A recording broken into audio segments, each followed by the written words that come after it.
If everybody is ready, we'll go now.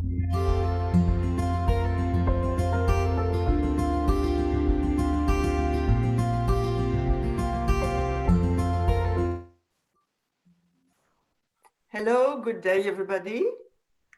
And welcome to this session organized by the EBRD, the European Bank for Reconstruction and Development. In this session, we're going to be discussing support to the private sector. So very important topic. We will be looking at the support that international finance institutions have been providing to the private sector during the crisis. We'll also be looking at how this support can evolve into helping the private sector in the recovery phase that we are all facing now. So it's important also to keep in mind that what support has been provided to private sector now needs also to fit into the more long-term perspective, and hopefully a recovery that will be greener and more inclusive. The title of this session has been On the Road to Recovery. What can we learn from the private sector response to the COVID-19 pandemic?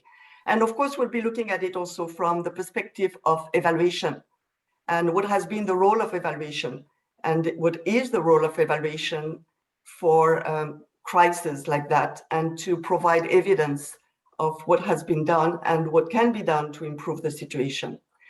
The session will be looking at sharing experience and highlighting emerging lessons. But before I go in details, I would like to introduce myself. I am Véronique Salzolozak from the Independent Evaluation Department at EBRD, the European Bank for Reconstruction and Development. And for some of you who have participated in other sessions of the Asian Evaluation Week, you might actually see that I am wearing a different hat this time for this 6th edition. For the last 5 editions, I was wearing the hat of the Asian Development Bank. So it's indeed the first time that I'm not on the organizer's side. But I'd like to take this opportunity to thank the organizers for another very well-planned session and very well-planned week. And I would like to particularly thank Marvin Taylor-Dormant, my former colleague and friend, and Dr. Lee from AFDI, and the whole team of the Asian Evaluation Week for this wonderful work. So now back to the objective of this session. The objective of this session will be to share experience on some of the early assessment of the support to the private sector during the crisis. And that will be coming from different perspectives, from different continents. Different perspective because there will be a member of the board of EBRD. There will be a representative from independent evaluation departments, from different organizations, and there will be also the perspective of the private sector. And the experience will come from Europe, from Asia, from Africa. So we hope also, and that's the second objective, to see some emerging lessons coming from this evaluation work. And these emerging lessons will give us also some information about how to move forward towards a greener and more equitable recovery. So for this discussion, we will have a moderator that I'm happy to introduce now, Ms. Yeonji Kim. Ms. Yeonji Kim is from the Green Climate Fund, and she is at the head of the communication unit of the Independent Evaluation Department. So it's actually a very important role that Yeonji is playing. We all know that disseminating information, lessons from evaluation is really key. It's an integral part of evaluation, and Yeonji actually has this responsibility. I will leave the floor now to Yeonji so she can introduce the panelists and she can get the session started. Thank you, and to you, Yeonji. Thank you, Veronique, very much for your kind introduction. Good afternoon, good morning to every one of you. Welcome to session 5. And this session, of course, has been made possible because Veronique and her team at the evaluation department of the EBRD, they worked tirelessly to make this a possibility.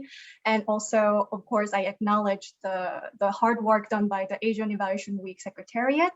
And you know, the sub-theme of this session actually is called Collaborating for Solutions in Times of Uncertainties. And you know, I'm joining from the Independent Evaluation Unit of the Green Climate Fund, as Veronique said. And I think this is already a good sign that we are collaborating and working together. And I hope that you will all enjoy today's session, thinking about the private sector response to the COVID-19 pandemic. We have a fantastic lineup of speakers, panelists. And so I think you will get to enjoy the session very much. Okay, without further ado, let me introduce our panelists for the day. First, we have Mr. Shinichi Nakabayashi, who is serving as member of the EBRD Board of Directors.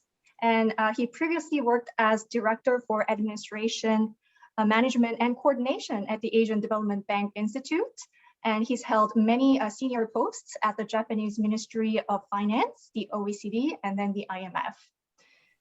Next, we have Dr. Archie Rastogi, who is Evaluation Advisor at Interim at the Independent Evaluation Unit of the Green Climate Fund. So he's my fellow colleague. Archie is a veteran evaluator, and he's undertaken more than 20 evaluations to advise the World Bank, UN bodies, foundations, governments, development agencies, and so on.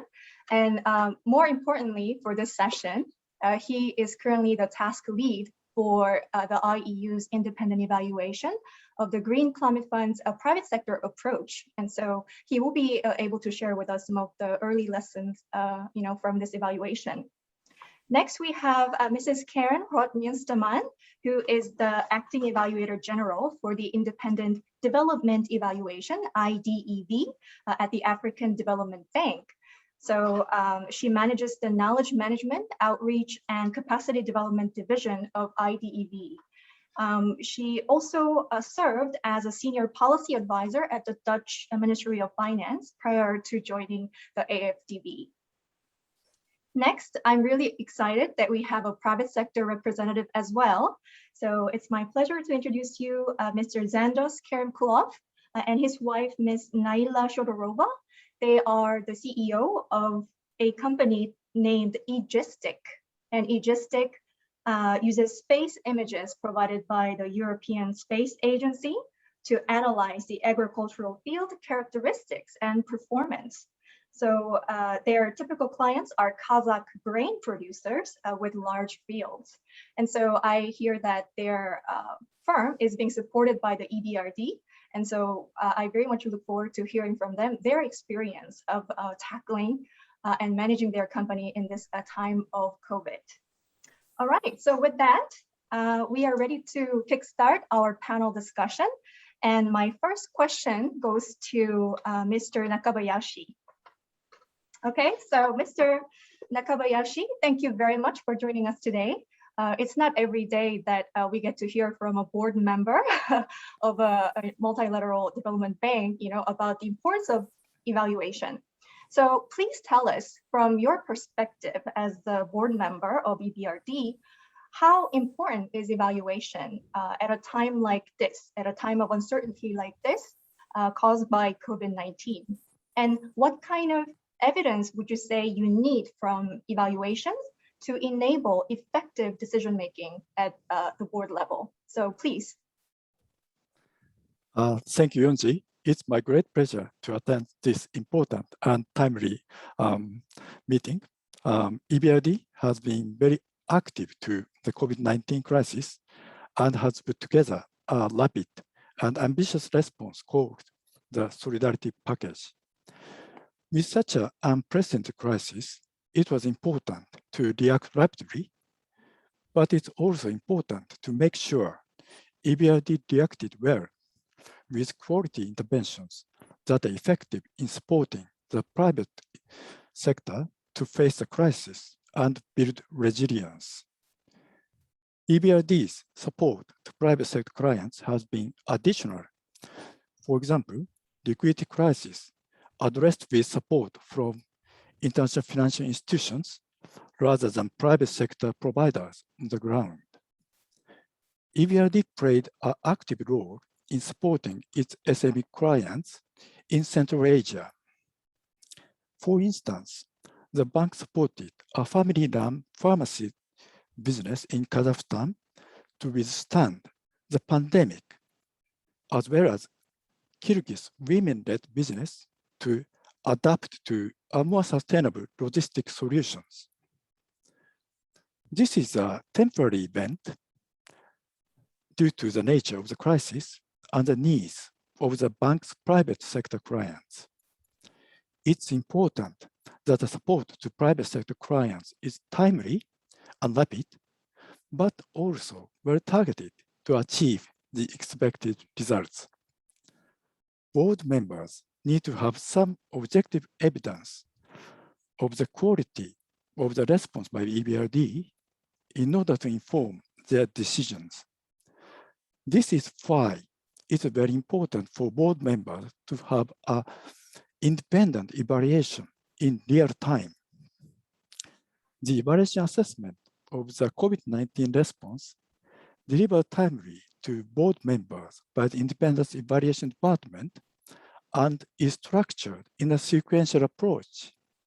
Early findings prior to the annual meetings in order to provide evidence for effective decision-making process, ongoing delivery for the consecutive parts that are focused on specific issues of importance to the board. Finally, for board members, it's critical to have a good balance between management and the evaluation. Management is busy with survival, resource constraints, and limitations to provide timely response to evaluation. Tailored approach applied by evaluation to focus on learning rather than accountability should be another benchmark the independent evaluation should be at the time of crisis. I stop here. Thank you very much. Thank you very much, Mr. Nakabayashi. So I go to the next panelist, Dr. Archie Rastogi. So Archie, the IEU of GCF is concluding an independent evaluation of the GCF's private sector approach. So I'm wondering if you could tell us what are some of the key messages related to the theme of relevance and efficiency. So please go ahead. Thank you, Yonji. Thank you, colleagues, for attending, to the attendees for making the time to come and listen to this panel and to all the panelists. I'm really looking forward to this conversation. Yunji, those are some very important questions about relevance and about efficiency from the perspective of the GCF. But before I start, let me outline some of the mandate given to the GCF, the Green Climate Fund, by the institutions to which it reports and under which it operates. So the GCF operates under the overall guidance of the UNFCCC, of the United Nations Framework Convention on Climate Change, and receives guidance from the Paris Agreement. When we started this evaluation, we looked at, and not very different from what Mr. Nakabayashi said, what the mandate of the GCF is, what do we need, what kind of information we need to provide to the board. And the mandate of the GCF in relation to the private sector has some very salient features. And there are at least 5 of them, and I'll outline them. So the GCF is mandated to, in its private sector approach, pay attention to country ownership. So that's very important to remember. The second is an emphasis on local actors and small and medium-sized enterprises. That's another thing that's very important for the GCF to remember in this evaluation. The third would be a focus on vulnerable countries. The GCF is a climate institution, and it's been asked, in particular in its private sector related mandate, to pay special attention to the needs of small island developing states, the SIDS, and the least developed countries, the LDCs. So that's third. And the fourth would be that the GCF is asked to create a balance between adaptation and mitigation, that its portfolio should be evenly divided, not completely favored in the balance in the favor of mitigation, as traditionally has been the approach in a lot of climate finance. And finally, it's asked to catalyze climate finance. So those 5 mandates are very essential to remember. Now, in the relevance of the GCF, let me speak very quickly about targeting. Yeah. So overall, we were finding that the GCF, the private sector facility of the GCF, its portfolio is very strongly focused on mitigation, and it's targeting energy generation and access. But the portfolio has a very limited contribution, or a modest contribution, to the adaptation priorities, and particularly related to the private sector engagement in the SIDS and the LDCs, especially related to small and medium-sized enterprises. So, my co-panelists, Xandos and Naila, I don't know if they would be able to access the GCF, if the GCF would be able to reach them, if directly. So that's one interesting thing for us to remember. The other thing is that the GCF serves the Paris Agreement, it serves the UNFCCC, and one of the guiding stars of those commitments are the NDCs, the nationally developed contributions. The NDC, while the GCF is broadly addressing some of the targets that the countries have determined in the NDCs, the PSF projects, the private sector facility projects, are not sufficiently targeting the most urgent priorities of the countries, and that's what we are finding in the report. The report is coming out about next week at some point, and I'll be very happy to share more in detail about that. I'll be happy to go into detail into any of these arguments that I'm making, if there might be an interest. Now, the second part that you asked me about was efficiency, and how efficient the GCF has been to reach out and to engage with the private sector. Access to the GCF is through what we call accreditation. So institutions have to get accredited to the GCF before they can access the GCF. Both ADB and the EBRD are accredited entities to the GCF. However, we're finding that the overall time it takes to get accredited to the GCF is very long. And this is not something this is not a secret. The independent evaluation unit where I work, in every evaluation, has found this process to be quite long. But in the case of private sector, we're finding it exceptionally long, and especially when it comes to small and medium-sized enterprises, that they're not able to access the GCF. It takes exceptionally long. It takes approximately 754 days from the submission of application to approval by the board for accreditation, and that's very long let alone for the public sector. It's quite long for the private sector. So efficiency remains an issue. We're also finding that the GCF only has over 113 entities the last time we checked, which was not very long ago. So which is a very diverse pool, one would think, but only 25% of these are actually private sector entities. So the pool of entities through which you can actually do the private sector portfolio and programming remains quite limited. And of these 28 entities that are actually operational, only 7 actually have projects with the GCF. So both efficiency and in relevance, there are challenges for the GCF to meet its mandate. And we have several recommendations that we make in the report. If there's an interest in the panel discussion, I'll be very happy to go into those as well. And I'll save some of that later. Over, Yanji. Thank you, Archie. You are just on time, so thank you very much for that. So let me ask my question to Karen next. So Karen, I'm very keen to hear from you your regional perspective with the AFDB based in Abidjan, of course. So could you tell us how has the overall response to the COVID-19 pandemic has been in Africa for the private sector? And perhaps you could comment on the AFDB's response package for the private sector as well. So please go ahead. Sure, thank you, Yanji. So the private sector in Africa has been hard hit by the pandemic and the various measures taken to contain the pandemic. Africa experienced its worst recession in half a century in 2020, with a GDP contraction of more than 2%. Lockdown measures and travel limitations to contain the pandemic resulted in a slowdown of activities and a drop in commodity prices. And that had a significant impact on economic growth and on the welfare gains of the past decade. So the private sector was particularly hit mainly due to shrinking demand and disruption to supply chains. This was the case for agriculture, oil and gas, mining, and industry. Other key industries such as tourism, transport, and retail ground to a halt because of travel bans and closing of borders. And of course, the informal economy was very hard hit by lockdowns. Now, in terms of response, African government measures to support the private sector have been more limited than in the developed countries. In general, governments prioritized investments in healthcare systems and social protection measures. So they have adopted some temporary measures to support the private sector, such as tax payment deferrals, tax relief and exemptions, subsidized prices for water and electricity, credit guarantees, and soft loans. But major support packages, such as large-scale wage subsidies to keep people in employment, like were deployed in Europe, have been quite rare in Africa. And this is due to the lack of fiscal space, because many African countries were already at risk of debt distress even before the pandemic, and the pandemic severely constrained their revenues. Now, for the AFDB, it adopted a package of measures, including the COVID-19 Rapid Response Facility, to provide flexible support for both the public and the private sector, or sovereign and non-sovereign operations, as we call them, in African countries.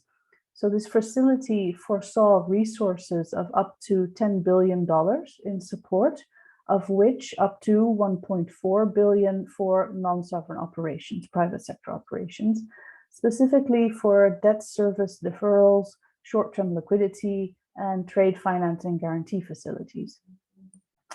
Now, we see that the African Development Bank's private sector operations faced challenges with, for example, the mobilization of required expertise on project sites due to travel restrictions, delays in transportation of project equipment and construction materials, increases in project costs due to use of air transport to get the construction materials to the sites, delays in meeting reporting obligations, finalization of audits, inability to meet debt service obligations, etc. And so the AFDB has responded with various waivers and consents, such as deferral of one or more loan installments, deferral of topping up the reserve account, restructuring facilities, backloading payment reprofiles, etc. But in general, I think I can say that the focus in deploying the AFDB's crisis response facility has been more strongly on saving lives than on saving jobs. The majority of the resources have been disbursed as crisis response budget support to governments who have used the funds to improve testing and treatment capacity, sensitizing and training healthcare workers, strengthening intensive care capacity, and social protection measures for the poorest and the most vulnerable.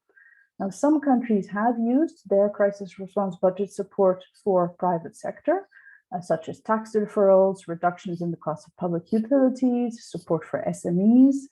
And the AFDB itself has also held discussions on debt deferrals with some private sector clients, but these don't seem to have been implemented. The emphasis has really been on the public sector side. Now, we are only just starting our evaluation of the AFDB's COVID-19 response, so we'll have more to say about the findings next year. Thank you very much for that, Karen. Yes, it was very, very interesting to hear about your regional perspective. So before I come to Mr. Zendos, Karen Clough, I'm wondering if I could invite Veronique to give us the EBRD's perspective first, and then maybe tell us about what kind of response or recovery measures that the EBRD has introduced when the pandemic hit. So I think that will really help us understand EBRD's also support for private clients like Aegistic. So Veronique, may I please ask you to come in and tell us about the EBRD's response or recovery measures? Please go ahead.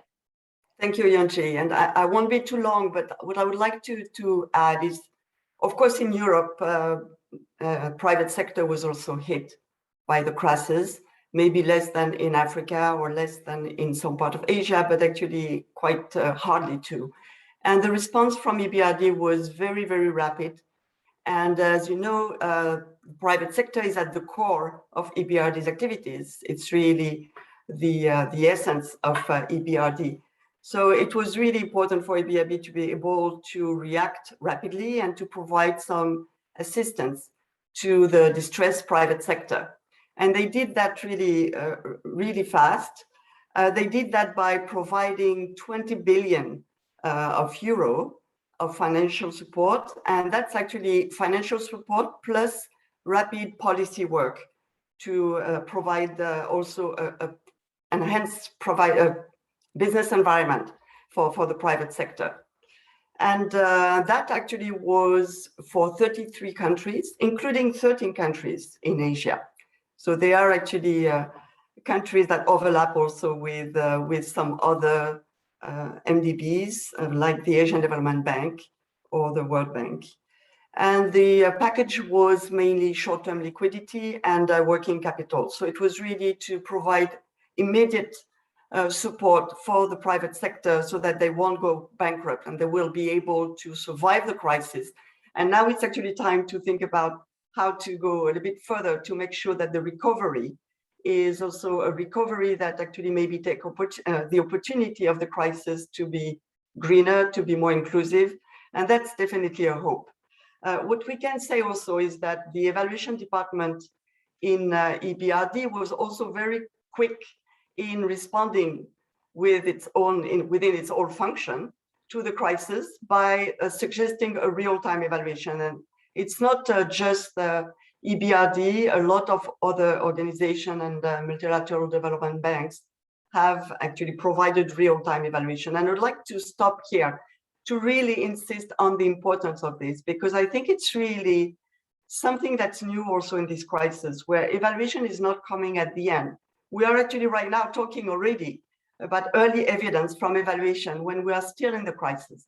So it's really also almost a first for evaluation to come not at the end, but to be really supportive of the institution during the crisis itself, providing early findings, early evidence, early lessons, and flagging actually what seems to be going well, but also what seems to be not so well. In terms of crisis, in times of crisis, it's normal to react very fast. And that comes with a risk of maybe not doing all the diagnostic necessary, the risk of maybe also derailing from long-term strategies like a greener recovery or more inclusive. So it's really the role of independent evaluation to be there to provide these early findings. Of course, it's not easy. It's a challenge also for evaluation. And I think it will be of interest to our audience because a lot of evaluators are in the audience. And the challenges that we all faced, including in EBRD, was the collection of data. It's already difficult, in real time when we come after the action. But in during the action, it was really difficult to collect the right information. And the real-time evaluation that have been put in place are actually really they are actually focusing on learning rather than accountability. Accountability will come maybe later, but definitely right now it's about learning. It's about making sure that we are providing the right information to decision makers like board members or management and operation, so that evaluation findings can inform the project and the design of the responses. And I will actually also just conclude by saying that the evaluation in EBRD has been focusing on 3 pillars: relevance, or 3 criteria: relevance, coherence, and efficiency. So relevance, definitely we need to make sure that the money was spent where it was supposed to be spent, and that it's reaching the right targets, that it's reaching the countries that have been the most hit by the crisis. And within these countries, the private sector, the SMEs that have been the most hit. And it's actually important to make sure that we keep an eye on that. Coherence, because we need to make sure that internally there is internal coherence vis-a-vis the strategy of EBRD.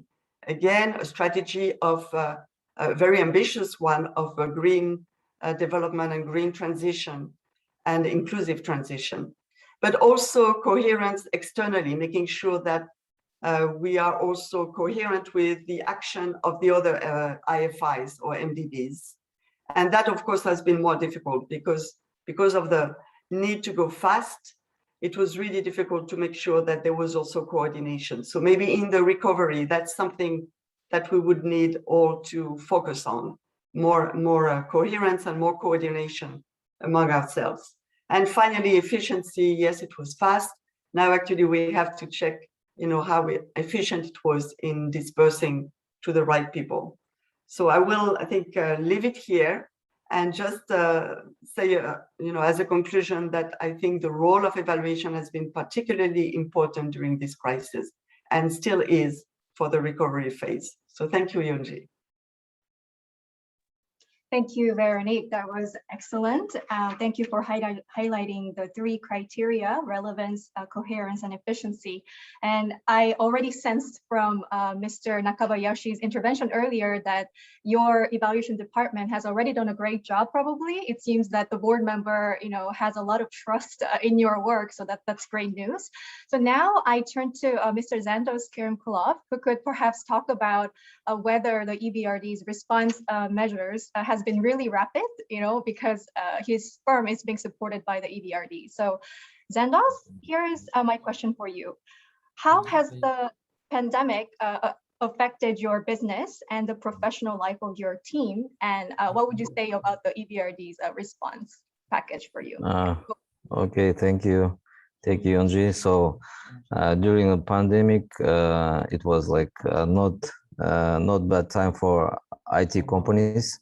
So also for our companies. So every part of our industry became more digitalized and actually required more progressive and technological solutions. One of them is our platform. So our farmers during the lockdown cannot go outside and view or to see how is going on the fields. So we suggested our services to be more flexible and planning the routines. Also, as you said, we received then from EBRD help for our digital marketing company. So I think so we were ready in that time. So Nela has also several things to say. Naila? Thank you, Zandos. I just wanted to add some information about the support of EBRD at that time, because it was 2019 when we received support in developing our marketing strategy to go on the market, but without facing the farmers, but we wanted to be everywhere. and it was quite useful. And because in quite like several months later, the pandemic started and none of the farmers could get on the road to start the season. And the farmers has raised the question even on the food security of Kazakh people. And we were just in time. And the most important that we were affordable, because, you know, none of the company could survive without having the marketing strategy. And sometimes it's more expensive than the technology has developed technology. But with the support of EBRD, we didn't raise the price on our services. So it cost them like 10 cents per hectare per year. So we still are the most affordable technology company on Kazakh market and even in Russia.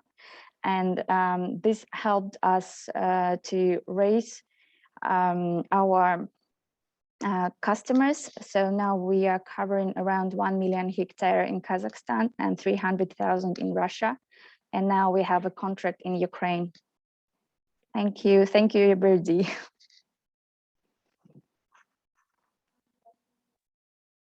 Great. Thank you, Tendos and Naila, for your intervention. So I wonder if our audience has any questions for any of the panelists. And if you have any questions, you can use the Q&A box to send us your questions, and I can direct your questions to the right panelist. So please feel free to submit your questions via the Q&A box. Currently, I don't see any questions, so we can begin the second round of intervention by the panelists. So I come back to Mr. Nakabayashi again. So how can evaluations help the EBRD in supporting countries and its private sector clients to build back better in a way that is greener and more inclusive?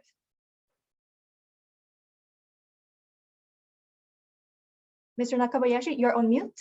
Yeah, you're on mute. So. Sorry, I'm not savvy about the technology. Thank you very much. Very relevant question, Yonji.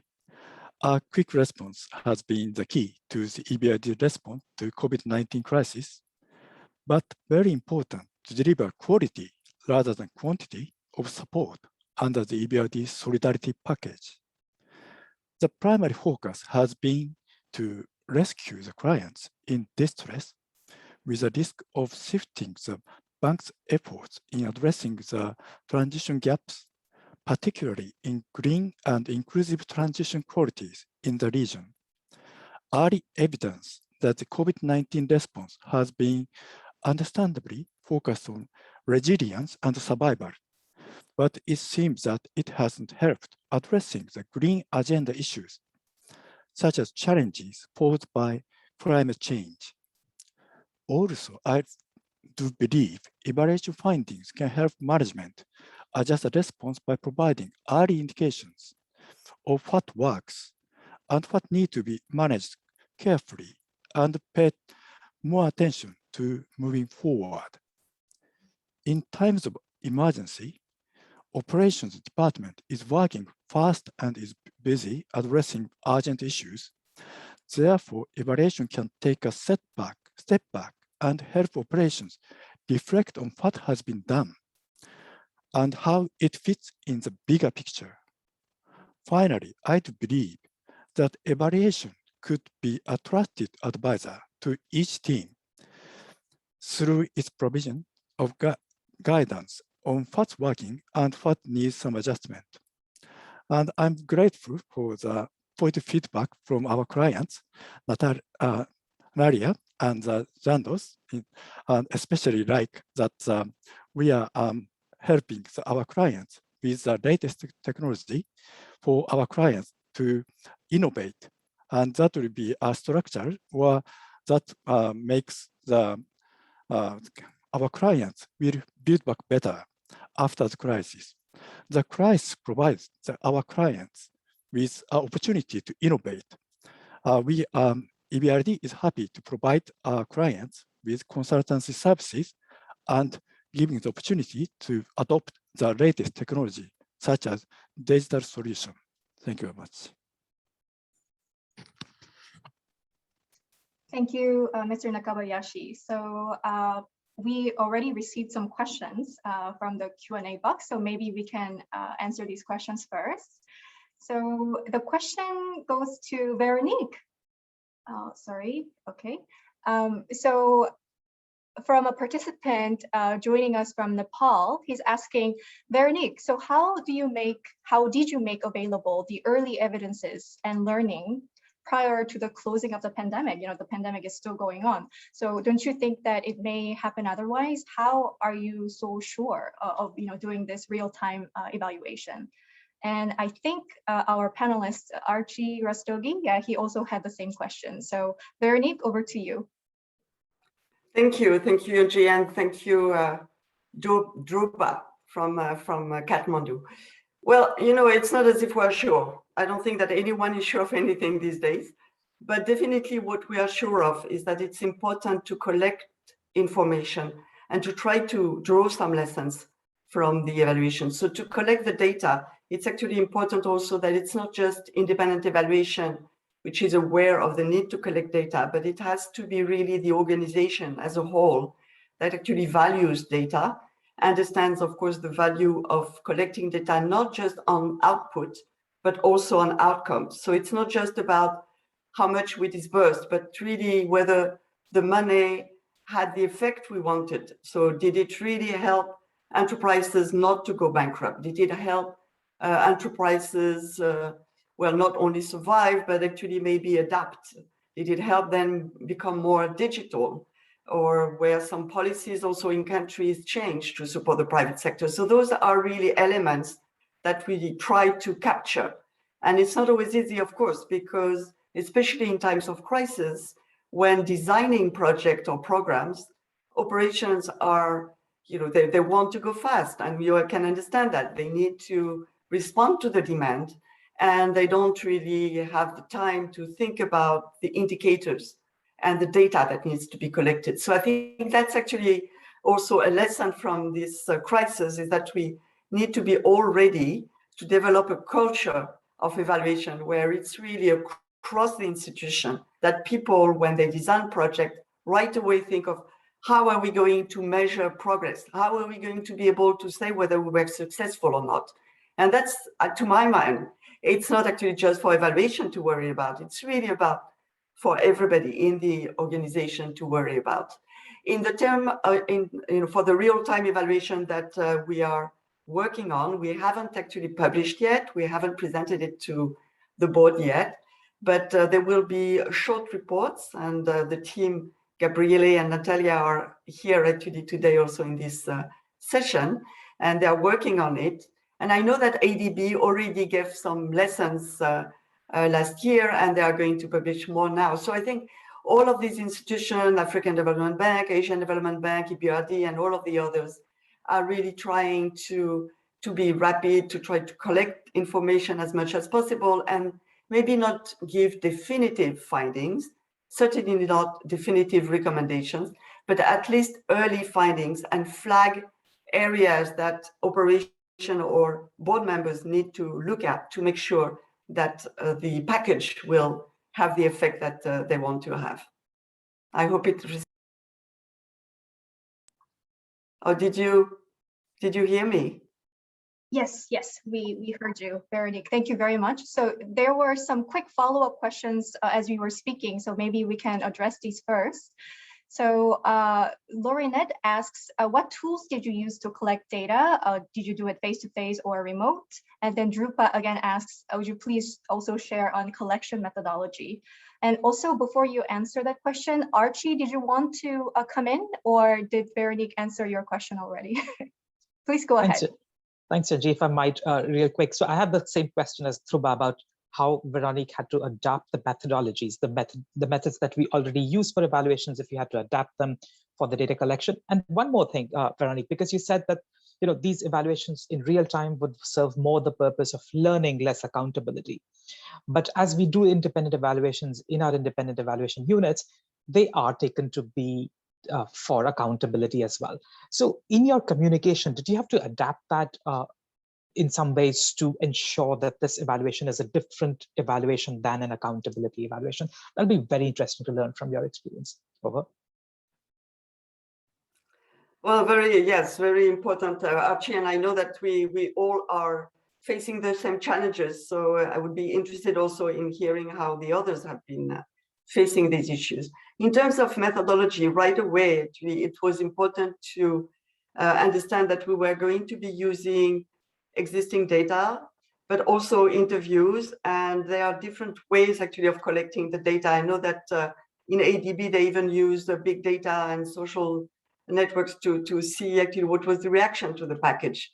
In EBRD, we did some interviews of staff and survey of staff, also actually looking at the different data that were already in the project, and looking at the disbursement, looking at the relevance vis-a-vis the demand and the need of the private sector, and also now actually looking at the efficiency, how long did it take, what was, and as actually Mr. Nakabayashi was saying, what is important is also not just to look at the quantity and the rapidity, but also at the quality, and that will take a little bit longer.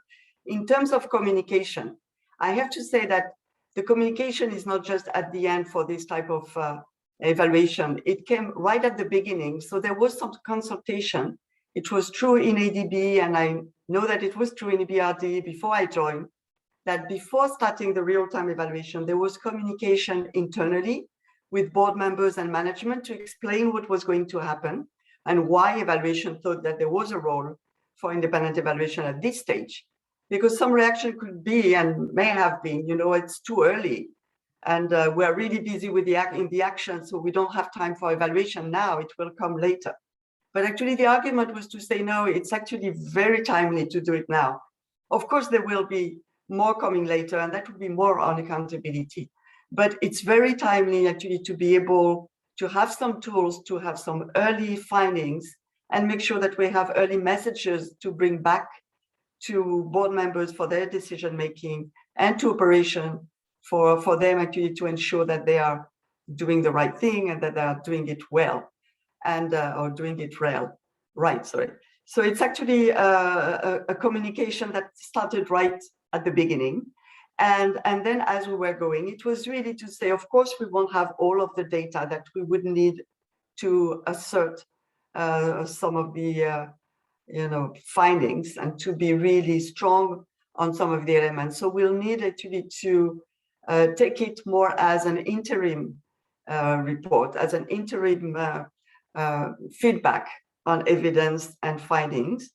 And that's why actually the focus more on learning. It's like, okay, maybe more data will give us more information, but at least with the early data that we can collect, the early interviews of operation or beneficiaries, we can already flag a few elements. Some are actually positive, some are less positive, and some are really red flags saying you could be careful. We might not be going in the right way, especially, for example, making sure that the recovery is green. So let's be careful that a lot of money being spent for recovery doesn't go into a recovery that will actually fall back into the old habit of not being green and not being mindful of the environment or not being inclusive. So definitely communication was key. And again, not just now when we have the findings, but really at the beginning. And I see just right now, example of red flag. Well, one example of red flag is actually to be careful not to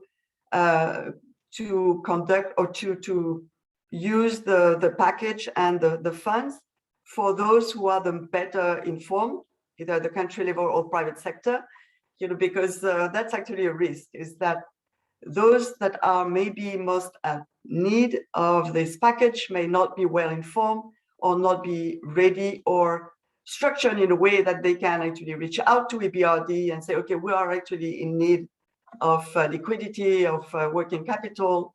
So it's actually a risk. It's a difficult one because of course you can't, it's difficult to reach out to those, but I think it's really important to keep that in mind. That's really a red flag. Another red flag will be to provide fast responses without keeping in mind the long-term objectives and strategy of environmentally friendly development or transition, of a green transition and a digital transition. So it's actually those type of red flags that were raised, not just in EBRD, but in others. And another red flag is collecting data and producing data, and having result framework can help us to do that. But I would like actually to hear from other panelists also. Yes, thank you, Veronique, for that. So I think the topic of real-time evaluation is really sparked a lot of interest from our audience. Maybe I can ask this question to Karen, because we heard the perspectives of EBRD and ADB. So Karen, what has it been for you at the AFDB? I think you began to conduct an evaluation of the AFDB's kind of response measures as well. So yeah, how has it been for you? Please share with us your insights. Okay, thank you, Yonji. Yes, but just to clarify, we are not undertaking a real-time evaluation. It's an ex-post evaluation. The bank's crisis response facility was only valid for the year 2020, so it came to an end in December 2020, and we are evaluating it now. So it's a regular ex-post evaluation. So we're not quite in the same, let's say, methodological space as some of the colleagues who are undertaking a real-time evaluation. But we are indeed still in a pandemic situation, and so we do have to do most of our data collection remotely. So what we have done in our evaluations is to, as many others, is make more use of technology. So indeed, remote interviews using Zoom or MS Teams or Skype or whatever is available. Online surveys rather than in person. We've also we've hired local consultants because international consultants and our team members were not able to travel. So we've hired local consultants to do, for example, site visits and project visits, and to speak with beneficiaries in order to collect, really collect the data on the ground. What we do notice, and this is also in response to Isha's question, the attention spans are shorter, and you need to be very clear, because across a Zoom line or a Skype line, things may not come across in the same way as when you are face to face and you're able to use body language and nonverbal communication, etc. So we found that we need to make our questionnaires shorter, and you have to formulate the questions very clearly and very shortly and straightforwardly. No questions, multiple part questions or complex questions, just very short and straightforward and simple, in order to reduce any let's say disturbance that may be on the line, so to speak. So those are some of the ways that we've had to adapt our data collection. We also find that our data collection takes much longer. It takes much longer to get the appointments with the people you need. There are lots of technical difficulties. Even if you have taken an appointment to have an interview with someone, the connection may not be holding up on that day. And so we have found that our evaluation processes have gotten longer, mainly in the data collection phase. But in the end, we have been able to collect the data that we need to have a credible evidence base for our evaluations. So that fortunately has not been impaired, but it has taken more time and more effort. Thanks, Yunji. Thank you, Karen. So perhaps I can also ask Archie to come in and share with us what kind of methodology that this evaluation, looking at the private sector approach of the GCF, has taken. And while you're at it, Archie, perhaps you could also talk about this aspect of, the GCF is a public institution, but it also has a mandate, that is to support the private sector, of course. So what does the evaluation say about this position, the unique position of the GCF for achievement of the mandate surrounding the private sector? So go ahead.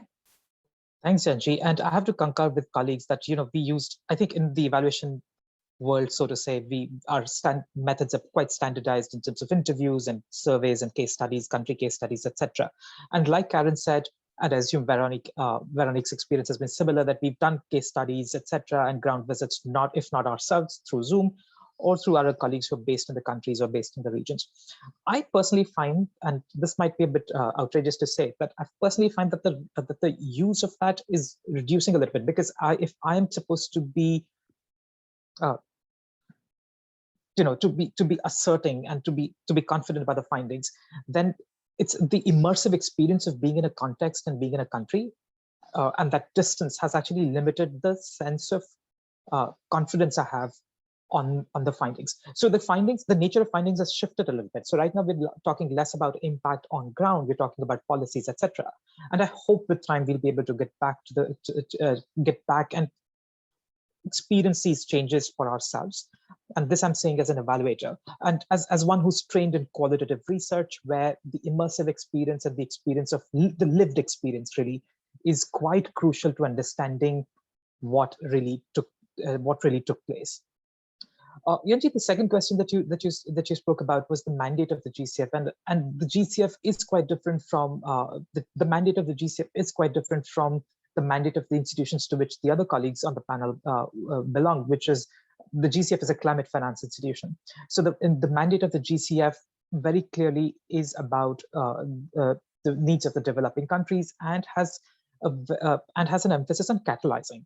Right, so the GCF is mandated to catalyze climate finance.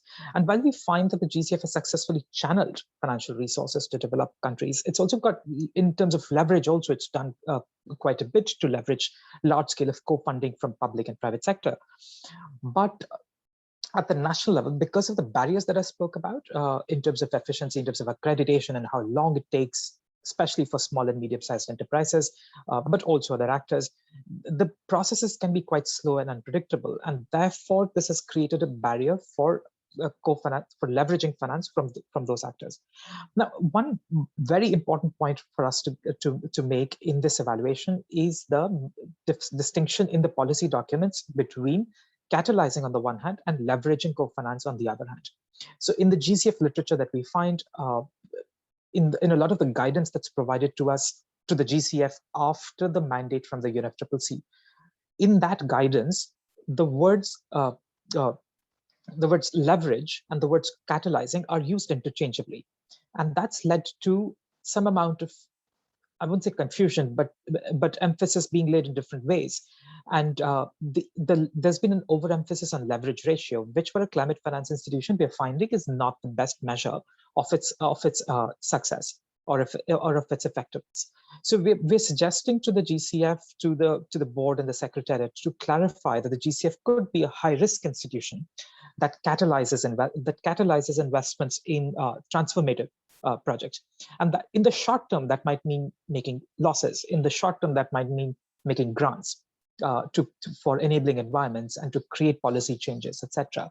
But in the long term, that might mean more transformative projects that then allow private sector investments that are climate positive and create enabling environments that fulfill the mandate provided by Paris Agreement as well as the UNFCCC. So I'll stop there with those 3 points. Just to summarize, in terms of methods, I'm finding that limitation, but in terms of the overall mandate, we're finding that the GCF should catalyze more than the emphasis that it lays on co-finance at the moment. Thank you, Archie, very much.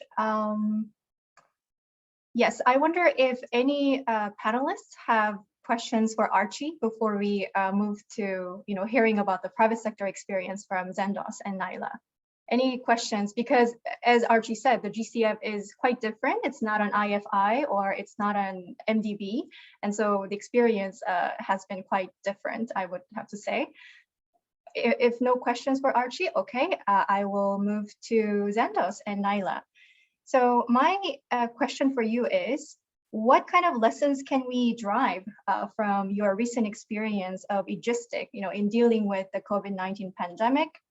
that can help make private businesses in Kazakhstan more resilient and eventually greener, more digital, and thus better prepared to face new challenges. Please go ahead.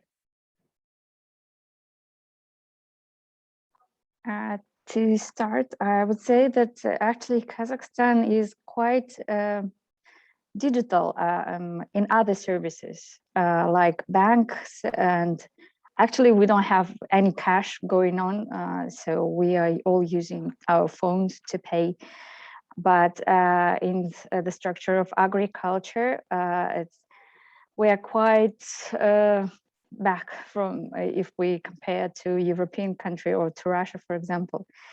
However, in my point of view, the support that we received just in time, and that we went on the exactly on the digital marketing, so not even the normal marketing strategy, but exactly the digital one.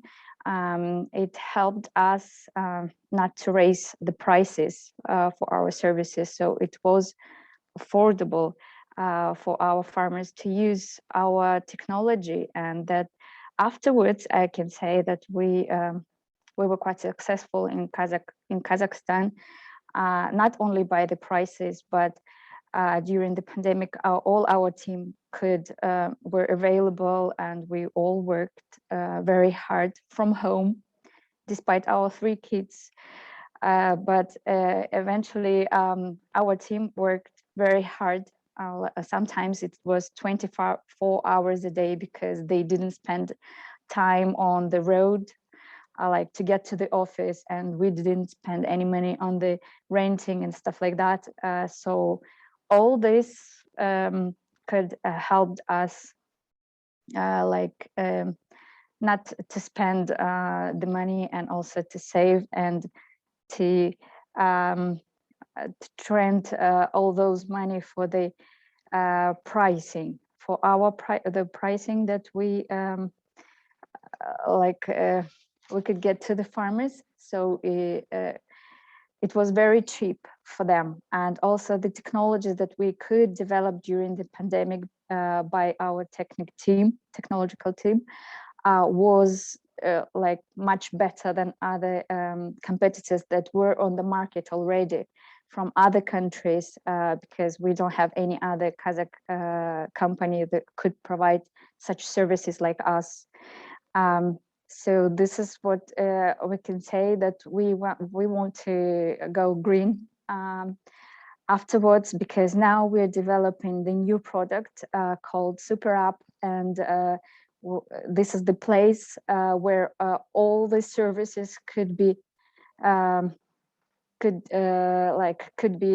affordable for our farmers, starting from the growing the crops, selling the crops, keeping the crops, renting the machineries and stuff like that, like marketplace, to get the consultation from agronomists, because it's really a problem here in Kazakhstan, because it's quite a large country, and sometimes it's very difficult to get the information, and sometimes it's far. All the cities and towns are quite far away from each other, and it's really difficult to get some consultation from the proper and professional agronomist, and which for that we are very happy, because our farmers are now on the way to the more organic agriculture, on the more organic ways to grow the crops. And this is where we want to support them, and as maximum as possible, we want to do it for free for them. Thank you. Yeah, it's like a super app concept. So a lot of services in one app. So it's like one window for the digital services for farmers. This is like our concept right now, what we're working today. Thank you very much, Naila. And Zendos. So it seems like digitalization worked in your favor in the case of Egistic, and I'm very happy to hear about your efforts in developing this super app. Sounds really, really cool. So we have a question from the audience. Maybe Naila or Zendos, or even Veronique, maybe you could answer this question. Does Kazakhstan have a national policy on evaluation? Would you know? Yeah, anyone who can answer that question, please go ahead. Well, it's a great question, but unfortunately, I'm not able to respond. But that's, well, especially being at the Asian Evaluation Week, a lot is being said about China developing evaluation really across the country at the national and provincial and more municipal level. But unfortunately, I'm not sure about Kazakhstan. I'm too new from in the region. I'll try to see if any of my colleagues know. Okay, it seems that actually no, sadly no, says one of my colleagues. Digitally, I got the answer. So it seems that actually no, there is no evaluation policy that's widespread in Kazakhstan. So we'll need all to work towards that maybe. All right, so with that, we actually did 2 rounds for each panelist. And so we can open it up for a larger Q&A. So really, please, dear participants and attendees, use the Q&A box to send us your questions. We still have 30 minutes to go. Yay, it's exciting. So yes, keep your questions coming. In the meantime, oh, here is another question. Okay, sorry. So let me first go to Karen, because there's a part of the question that hasn't yet been answered. So Karen, yeah, please go ahead.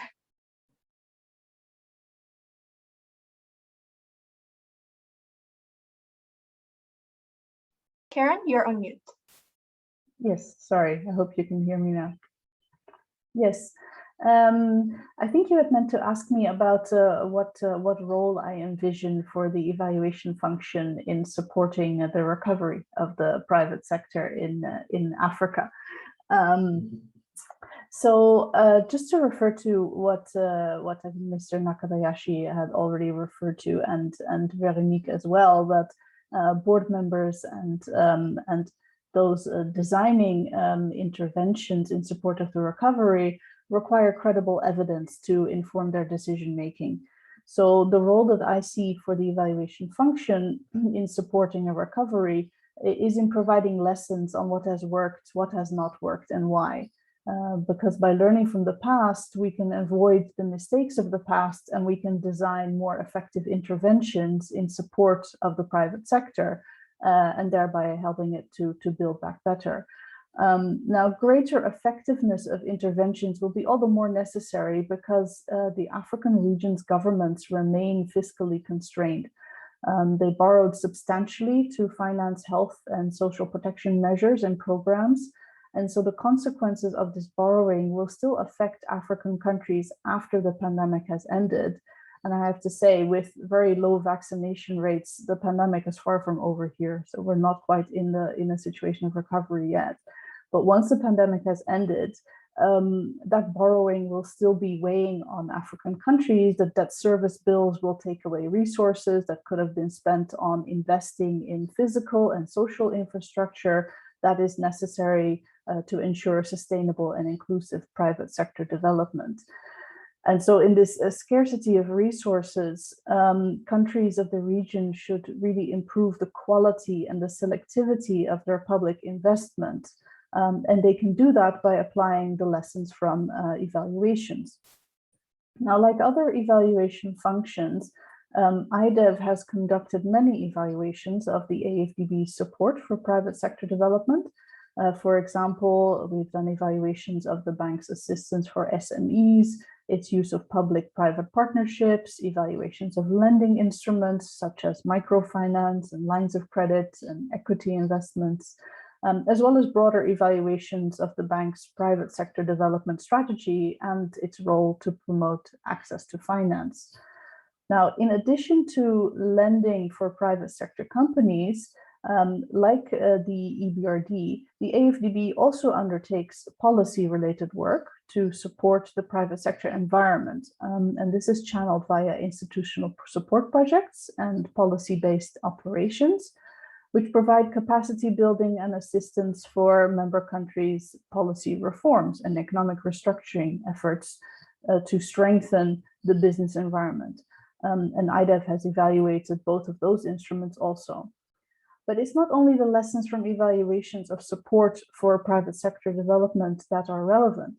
One of the main challenges that African businesses face is a lack of a stable electricity supply. And production processes that need water also require a reliable supply. Firms need roads and railways to transport their goods to markets. So evaluations of interventions in the area of power and water and transport can also be useful to governments and to development partners undertaking interventions in those areas, which would benefit the private sector. So in short, I think the evaluation function should continue to publish and share the knowledge emanating from its reports, and it should work with those designing and implementing new interventions to ensure a feedback loop whereby lessons from past interventions feed into new ones and make them more effective. Thank you. Thank you, Karen, for that. Very interesting.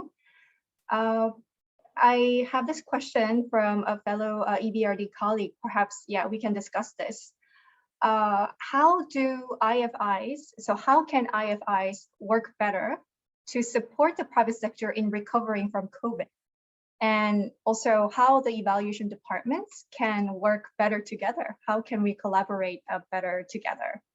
So I give the question to maybe first, Veronique, do you want to come in first? Sure. Yes, thank you. Well, first, I think it's actually important that we work more together. So there is one part of the question which is about how can evaluation work together. And I think actually during the crisis, there was just really this great initiative led by OECD, where all evaluation departments came together quite early in the crisis. And I was at ADB at that time and now EBRD, and we joined in both cases. And that was actually an initiative to bring all of the independent evaluation together to discuss methodology, to discuss how to adapt, but also now to discuss how to put together findings and evidence so that there is also maybe more coherence among evaluators and so that we can learn from each other from the evaluation that we've conducted. It's very difficult to have joint evaluation sometimes, especially in times of crisis. We each, as independent evaluation department, we each have our mandate and our focus area. And of course, we focus on the activities of our own organizations, but there is an opportunity because of the crisis and then in general to bring all of our findings together to try to see what we could learn from each other, what type of lessons are universal lessons, or on the contrary, what actually are different lessons that you can learn because of different contexts. And you can always find a lot of wealth and interest in actually sharing this information. So there was this initiative, and hopefully it will continue and go on. And I think the other part of the question is about how evaluation can help in the recovery. I think that actually one of the lessons, as I said earlier, of this crisis is to show that there is room for a faster action of independent evaluation in times of crisis, but also otherwise. So I think that actually we all learn that it's possible to bring some additionality in terms of evaluation and to bring some early findings and early lessons, even though we are not coming completely ex post. There is also a risk, of course, in doing that and challenges, but I think there is a lot actually of opportunities and a lot of positive elements. So my idea is that we could continue to have maybe not a real-time evaluation, but at least frequent evaluations, fast assessment, maybe also bringing lessons, documents together so that we can provide information, evidence, and evaluation lessons to board members and to management in a more real-time way. So right now, for example, in EBRD, we are putting together a short document that will be a knowledge product on lessons that we can draw from former ex-post evaluations, but also from other organizations in view of a greener recovery and a greener transition. And we hope to have that booklet together before the the COP26 meeting at the end of this year. So I think there is room for evaluation to be innovative, to adapt, to be agile, and to be timely. And that's definitely something we've learned from this crisis. Thank you, Veronique. Yes, you're right. So I do think that this pandemic has pushed all of us, even evaluators and evaluation offices, to innovate and to really work in an agile manner, really supporting our decision makers in a timely and efficient manner. So I think through, our continuous exchange of information and knowledge, I think definitely we can try newer things as well. And I've also learned a lot by talking to different evaluation offices of, for instance, ADB, EBRD, AFDB. They've all come up with very innovative, very short products to communicate the message of, from the evaluations. And I think in the case of the, GCF's, IEU's, evaluation of the private sector approach of the GCF, I know that Archie and his team also came up with these lab reports to communicate faster some of the key findings from the evaluation as the evaluation was still taking place. So yeah, thank you very much for that. Maybe I had this one question for Mr. Nakabayashi. Maybe this, culture of evaluation is obviously very different, for each organization represented here. And I was wondering, does the EBRD kind of decision-making governance system, does it allow for very quick, action by the board of directors as well? Because as I mentioned, we all come from different organizations, that the experience could be different, but were you able to also move very quickly when the crisis hit? And maybe you could, share with us some learnings from your experience as the board member of the EBRD. So. Thank you, Yonji. A very relevant question. I fully support, first of all, the Veronique that independent evaluation should be agile and should put more emphasis on learning rather than accountability. I mean, the learning is like a quick, in a nutshell, is a quick response and very light in the data requirement.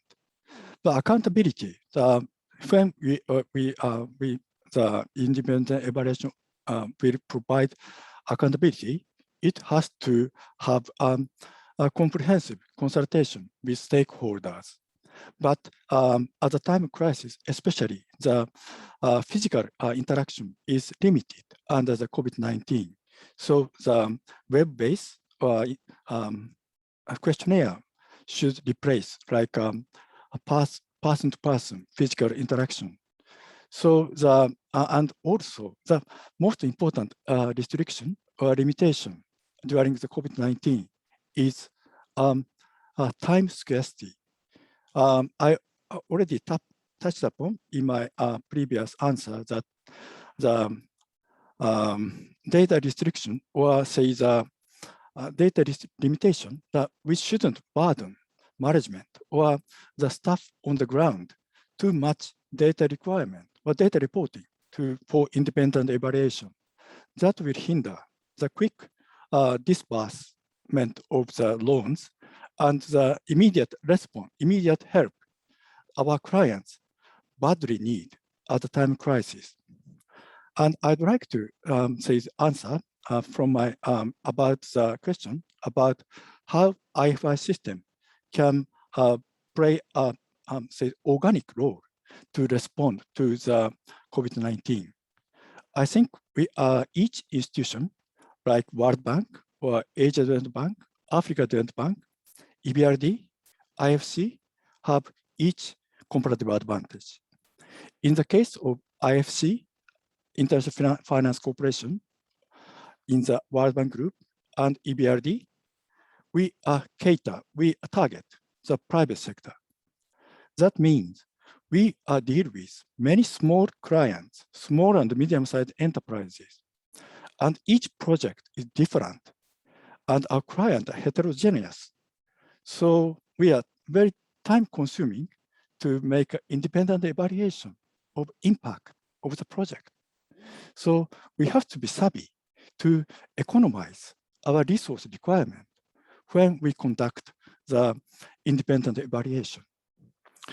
And I think that we welcome the Veronique's idea of real-time assessment or real-time evaluation rather than post-crisis comprehensive accountability analysis. The quick response and independent evaluation office, independent evaluation can provide our team on the ground, our staff on the field, variable input about the bird's eye view or comparative analysis of the project. EBRD, independent evaluation office unit, should have the access to all projects, bank-wide projects, in different countries, in different sectors.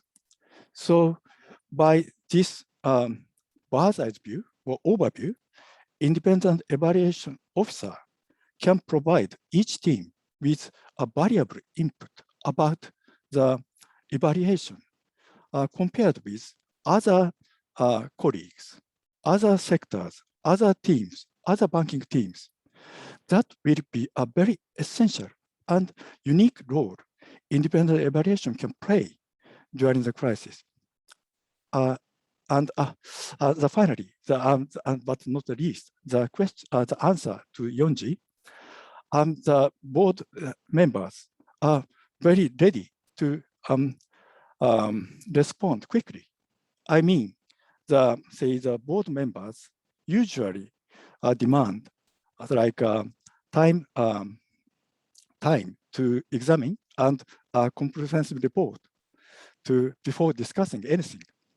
But we understand that at the time of crisis, we are not living in a luxury life to be reported, to have the nice report and with comprehensive annexes, but we want a very small, a very short executive summary that to the point about what is the problem, what needs to be decided. And we are very happy to respond to that kind of the partnership between management and board members. I stop here. Thank you very much. Thank you, Mr. Nakabayashi. I can certainly say, Veronique and your team, you are very blessed to have, board members like Mr. Nakabayashi. Yes, so that is great.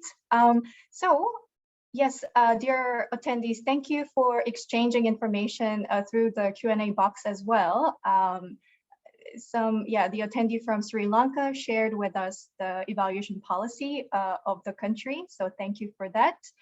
And some comments from Simona from IFAD Rome saying that, yes, excellent point made by Veronique on the importance of collaboration. Self-evaluation systems of NSOs are weak across organizations. Country-level knowledge of data collection methods and evaluation in general is also weak. Perhaps better collaboration is needed to build the evaluation capacity at the corporate and country level. So thank you for that comment as well. Okay, do we have any further questions for any of the panelists?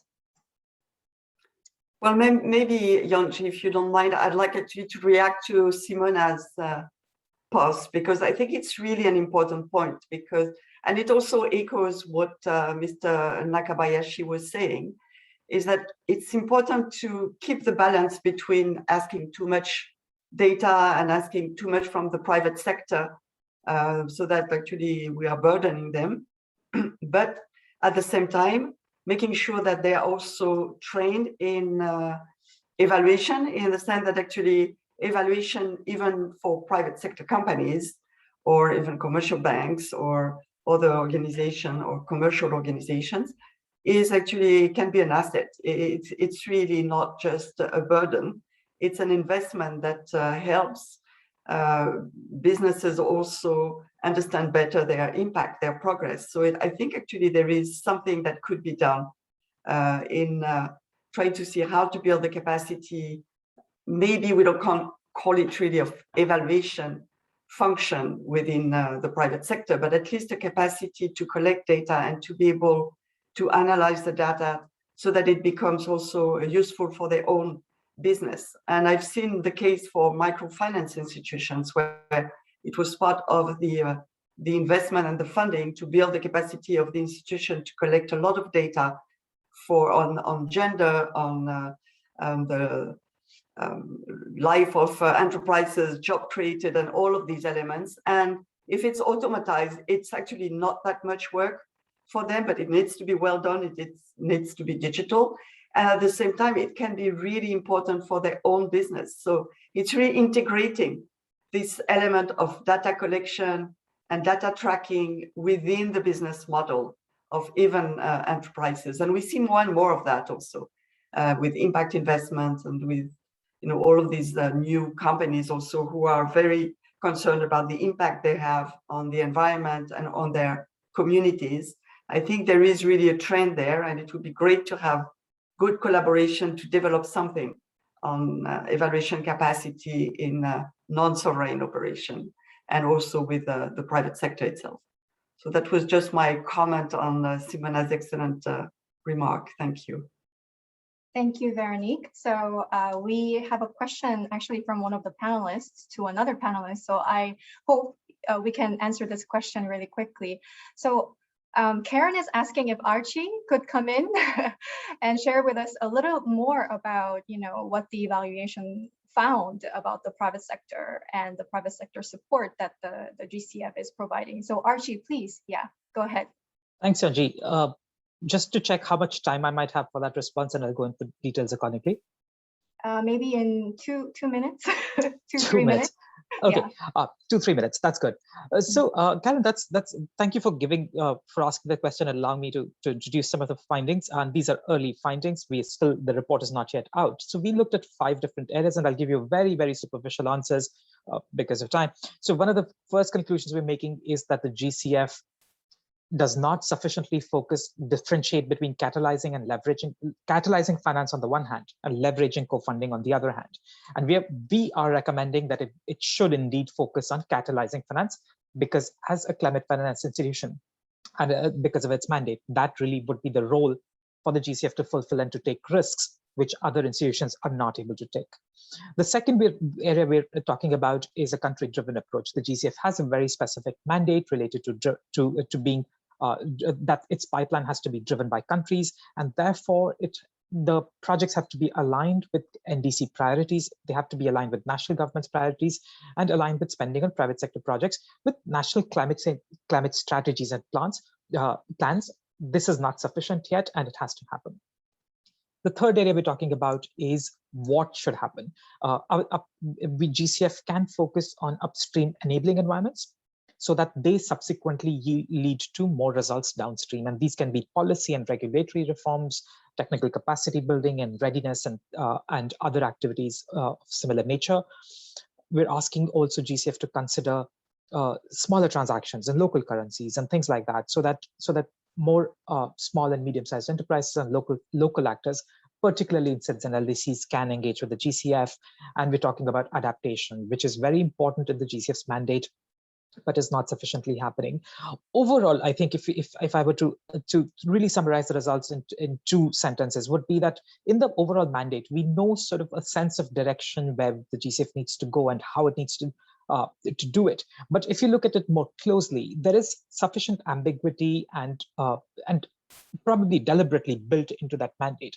Now, the job of us as evaluators is to be that friend to this journey, to really, be that person that climbs on the mountain, looks over the horizon and says where the direction is, where you need to go, and tell the decision maker down the hill whether we're getting there and what speed we need to go at and what distance we need to cover by such and such time.